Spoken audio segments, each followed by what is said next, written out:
fiber selama penelitian ini, diketahui bahwa pada perlakuan C, bak fiberglass memberikan pertumbuhan berat yang berbeda sangat nyata dengan perlakuan kolam terpal dan perlakuan bak semen. Perbedaan intensitas cahaya menyebabkan ikan memberikan respon yang berbeda pada ketiga perlakuan.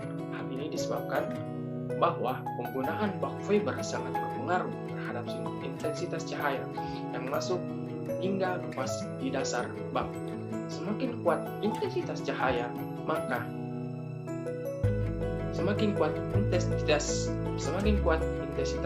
maka respon ikan semakin tinggi dalam hal mencari makanan.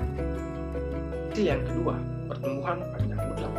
Hasil penelitian mereka lakukan selama 45 hari menunjukkan ada pengaruh perbedaan pada setiap perlakuan media yang berbeda pada pemeliharaan benih ikan arwana silver terhadap laju pertumbuhan panjang mutlak benih ikan arwana silver. Rata-rata perlakuan A sebesar 4,51 cm, perlakuan B sebesar 4,88 cm, dan perlakuan C sebesar 7,66 cm. Berdasarkan hasil pertumbuhan panjang mutlak benih ikan arwana silver, diketahui pertumbuhan panjang mutlak dalam setiap perlakuan. Pada perlakuan C, fiberglass memberikan hasil yang tertinggi, diikuti perlakuan B dan perlakuan C. Kemudian hasil yang ketiga adalah efisiensi pakan. Hasil pengamatan dan hasil uji perhitungan efisiensi pakan benih ikan arwana silver pada penelitian yang berlangsung selama 45 hari menunjukkan bahwa penambahan cacing tubifet pada pakan untuk variabel efisiensi pakan terhadap pengaruh terhadap pertumbuhan benih ikan arwana silver. Rata-rata efisiensi pakan pada benih ikan laut pada perlakuan dasar A sebesar 63,68%, perlakuan B sebesar 69,39%, dan perlakuan C sebesar 78,93%. Tingginya efisiensi pakan pada penelitian ini diduga disebabkan oleh bahan pakan yang digunakan memiliki pencernaan yang tinggi, terutama bahan yang bersumber dari hewani. Hasil yang keempat yaitu kelangsungan hidup larva. Kelangsungan hidup benih ikan arwana silver selama penelitian 100%. Rata-rata kelangsungan. Assalamualaikum warahmatullahi wabarakatuh. Perkenalkan, saya atas nama Rizky Amalia Suardi dari kelas PTPA 2020, kelompok 1 Teknologi Pembenihan Ikan. Baik, di sini saya akan mereview artikel yang berjudul bak fiber dibanding kolam terpal dalam budidaya ikan.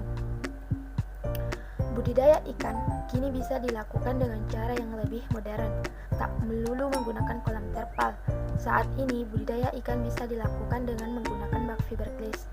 Dibandingkan dengan kolam terpal, bak fiber ini terbukti lebih unggul dan berkualitas. Keunggulan ini dapat dilihat dari penggunaan fiberglass sebagai bahan utamanya.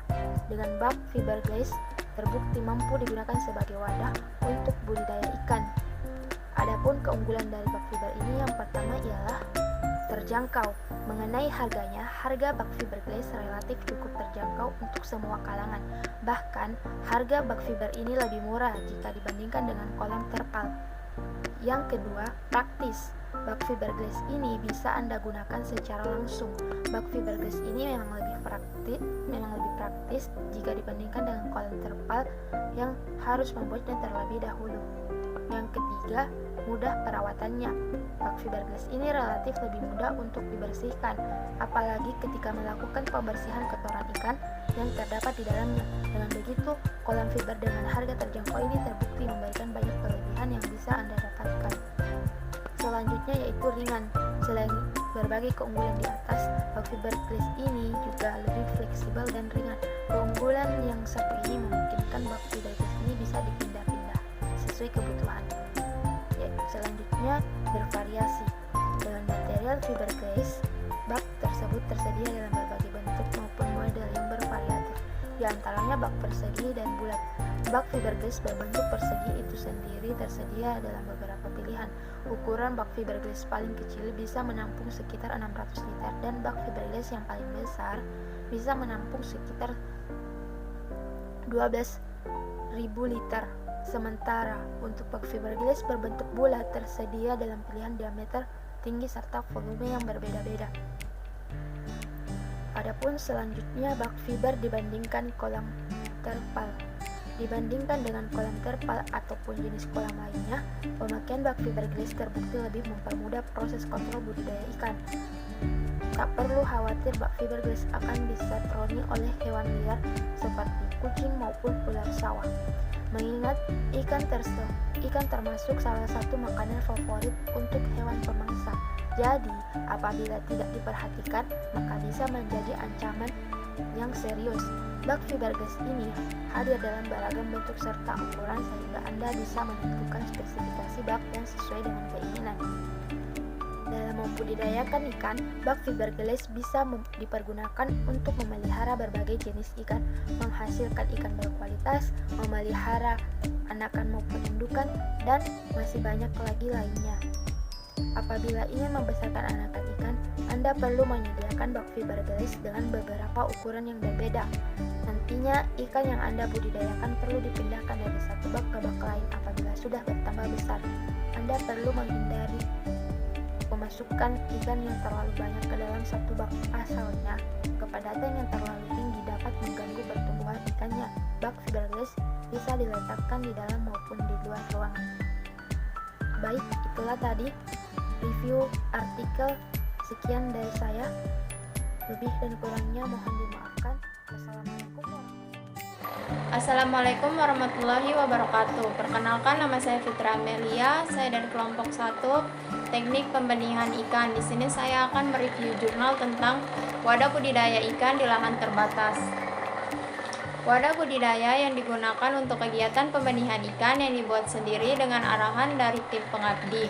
Wadah serbaguna yang merupakan tipe wadah budidaya yang cocok diaplikasikan untuk aktivitas pemijahan dan penetesan pada lahan terbatas dan merupakan pengembangan dari corong inkubasi sederhana.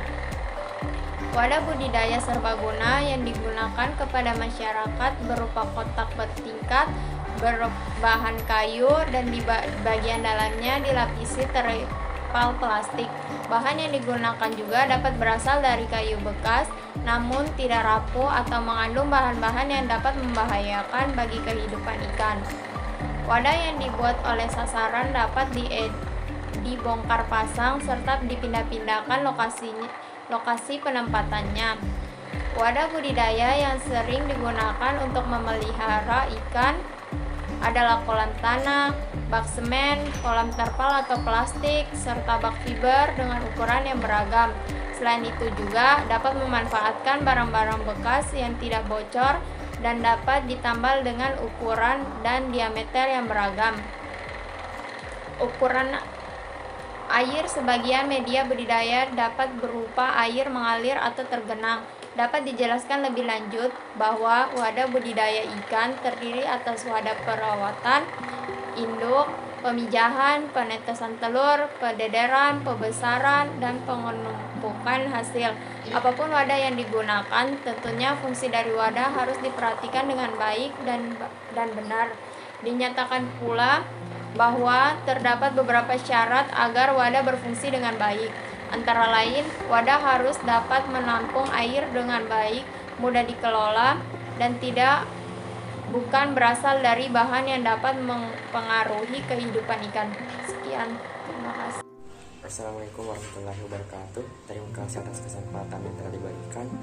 Dalam video ini, saya akan mereview sebuah jurnal yang berjudul Peningkatan Teknologi Budidaya Perikanan.